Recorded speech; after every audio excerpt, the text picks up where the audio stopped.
आज प्रथम थर सूप पी बोऊ एमिति कौन कहले आपण मैंने भी सुनले हसी हसी गड़ीजे।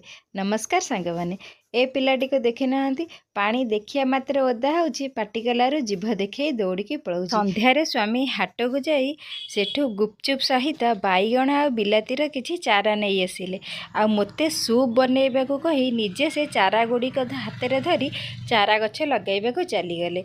प्रथमे आंकुड़ा धरी जगाटी को भल भाव सफा करदेले तापरे गोटे गोटे करी समस्त चारा गछ लगैदेले।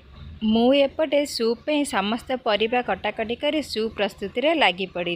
प्रथमे सूप तैयारी करदेली तापरे गिनारे समस्त को बाढ़ीदेली। जेहेतु आमे टुआ टुआ यह आगुरी बहुत थर खाइचु आईटा भी आमको सेमती विशेष पसंद नुहे तो यार टेस्ट आमको बस ठीक ठाक लगिला किंतु बोऊ यह आगुरी केबे भी खाई नथिला आज प्रथम थर खाई खाई कहते यहाँ एमती कौन लगुच आपको केमिति कलु एथिरे टिके आंबुल चकलु ना खटा खटा लगी था पाटी की भल लगी था स्वाद आउ एमिति कथा शुणी आम एते जे हसिले कहबार कथा ना।